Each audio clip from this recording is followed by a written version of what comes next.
Hello friends, வாழ்க வளமுடன். இப்போது நம்ம ஒரு மசாலா ஸ்பைஸியாக ஒரு கத்திரிக்காய் செய்கிறது எப்படின்னு பார்ப்போமா. இது தயிர் சாதம், சாம்பார் சாதம் எல்லாத்துக்குமே நல்லா மேட்சாக இருக்கும். இதுக்கு நான் 1/2 கிலோ கத்திரிக்காயை கட் பண்ணி தண்ணியில் போட்டு வச்சுருக்கேன். 2 வெங்காயம், 2 தக்காளி, கொஞ்சம் பூண்டு பல் எல்லாத்தையும் ஒரு பேஸ்ட்டாக ரெடி பண்ணி வச்சுட்டேன் ஃப்ரெண்ட்ஸ். இப்போ என்ன பண்ணணுன்னா, ஒரு பாத்திரத்தில் தேவையான அளவுக்கு ஆயில். நீங்கள் ஆயில் ரொம்ப போட்டால் பிடிக்கும்னா நீங்கள் இன்னும் கொஞ்சம் கூட சேர்த்துக்கலாம். நான் எங்கள் வீட்டில் நான் கொஞ்சம் கம்மியாக தான் ஆயில் யூஸ் பண்ணுவேன். காரமும் அதே போல் கம்மியாக தான் இருக்கும். நீங்கள் நிறைய போட்டுக்கலாம் உங்கள் விருப்பப்படி. அளவெல்லாம் நம்ம டேஸ்ட்டை பொறுத்து தான் இல்லையா. ஆயில் போட்டு கடுகு போட்டு கடுகு வெடித்ததுக்கப்புறம் அதில் நம்ம தண்ணியில் போட்டு வச்சுருக்கோம் இல்லைங்களா, கட் பண்ணி அந்த கத்திரிக்காய் பீசஸ் எல்லாம் எடுத்து போடணும். அந்த எண்ணெயில் போட்டு வதக்கணும். அதாவது அந்த எண்ணெயிலேயே ஃப்ரை பண்ணணும்.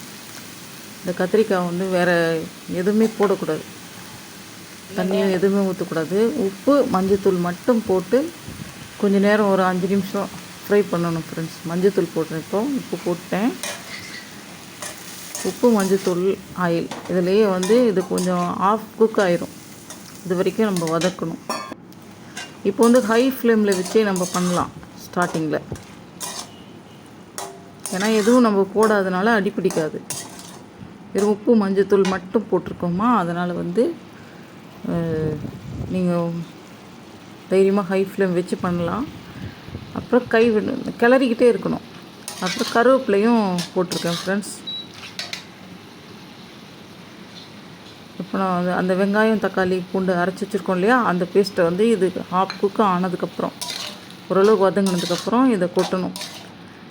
இந்த ஈரத்துலேயே வெந்துடும். வேறு தண்ணியெல்லாம் ஆட் பண்ண தேவையில்லை. கொஞ்சம் கிரேவியாக வேணும்னா நீங்கள் நிறையா அரைச்சி போட்டுக்கலாம். இது கூட நல்ல சில்லி பவுடர் வீட்டில் அரைச்சது காரமாக இருக்கும், நான் அதனால் 1 ஸ்பூன் போட்டிருக்கேன். அப்புறம் ஜீரகத்தூள், மிளகுத்தூள், வெந்தயத்தூள், வெந்தயம் வறுத்து நுணுக்குனது, அப்புறம் மிளகு, பெப்பர் பவுடர். காரத்துக்கு மிளகு, ஜீரகம், மிளகாத்தூள் போட்டிருக்கேன் ஃப்ரெண்ட்ஸ். ஜீரகம் கேஸ் ட்ரபிளெல்லாம் எடுக்கும், குளிர்ச்சியும் கூட. அப்புறம் பெப்பரும் நல்ல காரத்துக்கு தான் போட்டிருக்கேன் ஃப்ரெண்ட்ஸ்.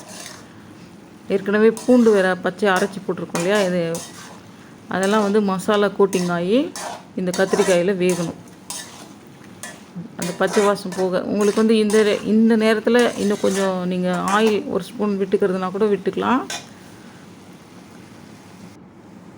மசாலா கொஞ்சம் அதிகமாக அரைச்சி விட்டு நம்ம இதையே பண்ணும்போது இன்னும் கொஞ்சம் ஆயில் விட்டு பண்ணுனா இது சப்பாத்தி, தோசைக்கெல்லாம் கூட இது யூஸ் பண்ணிக்கலாம் ஃப்ரெண்ட்ஸ். இப்போ கொஞ்சம் உப்பு கம்மியாக இருக்குது, நான் இன்னும் கொஞ்சம் சால்ட் சேர்த்துக்கிறேன்.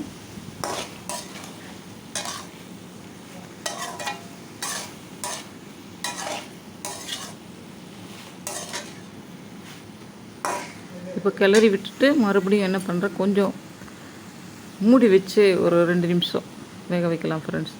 இந்த நேரத்தில் கடைசியாக நம்ம கொஞ்சம் புளி தண்ணி சேர்த்துக்கணும்.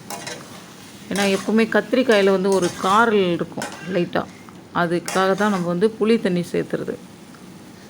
அதே போல் கெட்டு போகாமலும் இருக்கும் ஃப்ரெண்ட்ஸ். ரொம்ப நேரத்துக்கு அது கெட்டு போகாமல் இருக்கும் இந்த கத்திரிக்காய். அதனால் கொஞ்சம் புளி சேர்த்துருக்கேன் கொஞ்ச நாள்.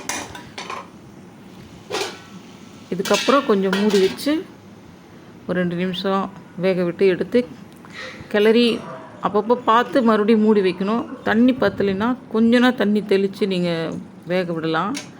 ஆக்சுவலாக இதுலேயே வெந்துடும். நான் ஆயில் கம்மியாக போட்டிருக்கனால கொஞ்சம் தண்ணி தெளிக்கிறேன். அந்த தண்ணி சுண்டுற வரைக்கும் கொஞ்சம் ஒரு 5 நிமிஷம் அவ்வளோதான் ஃப்ரெண்ட்ஸ், அதுக்குள்ளே ரெடி ஆயிடும்.